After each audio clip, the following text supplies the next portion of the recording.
Assalamualaikum adik-adik Sirah Logik kesayangan Allah. Terima kasih untuk adik-adik yang memilih untuk membuka podcast ini. Moga Allah juga terus memilih kita untuk mendengar hanya yang baik-baik. Okey, hari ini akan nak share satu sahabat yang memberi contoh bahawa apabila kita mula belajar mengenal cinta Allah, jiwa kita akan terasa bebas dan penuh ketenangan. Sahabat ini ialah kawan kepada Bilal, juga lelaki inilah yang menombak Hamzah bin Abdul Muttalib ketika perang Uhud. Dah agak siapa? Ya, betul. Beliau ialah Wahsy Al-Harb. Akan nak share sedikit apa yang menyebabkan dia membunuh Hamzah.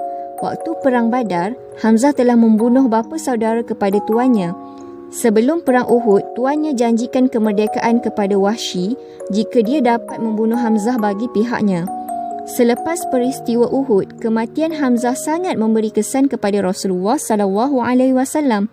Kematian Hamzah sangat menyayat hati sebab jasad Hamzah hampir tak dikenali sebab dadanya dibelah hingga menampakkan isi.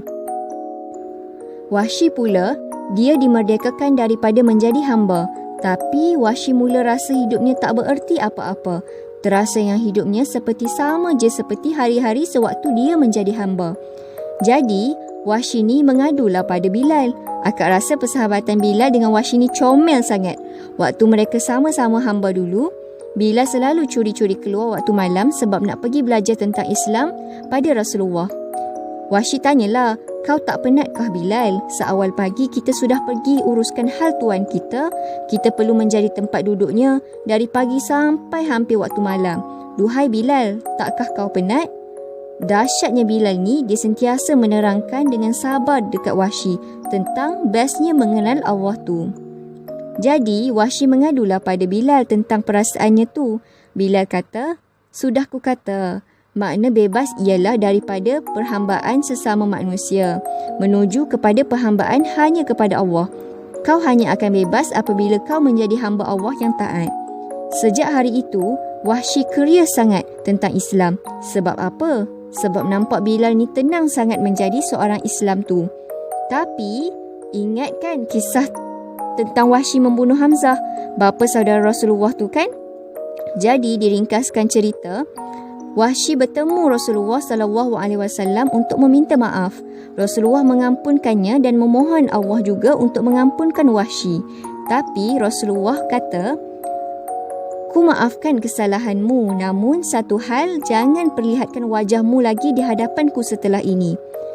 Kenapa wahai Rasulullah, bukankah kau sudah memaafkan aku?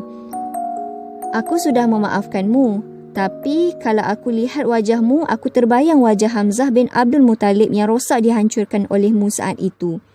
Aku teringat wajah Hamzah, jadi jangan muncul di hadapanku lagi. Wahsy pulang dengan rasa sedih. Dia sedar itu kenyataan yang perlu diterima. Tapi hebatnya Wahsy ni, dia sangat jelas bahawa hidup dan matinya hanya untuk Allah. Jadi Wahsy tetap pergi mendengar pengisian daripada Rasulullah SAW. Apa cara dia untuk tak nak bagi Rasulullah nampak dia? Dia akan duduk di belakang sahabat yang bertubuh tinggi dan tegap dari tubuhnya. Okey, kisah Wahsy ni sangat memberi inspirasi kepada akak sendiri.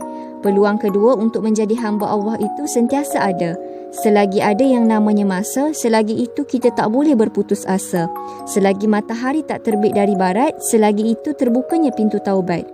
Wallahu a'lam. Selamat menteladani Wahsy. Selamat berjuang seperti Wahsy ya adik-adik.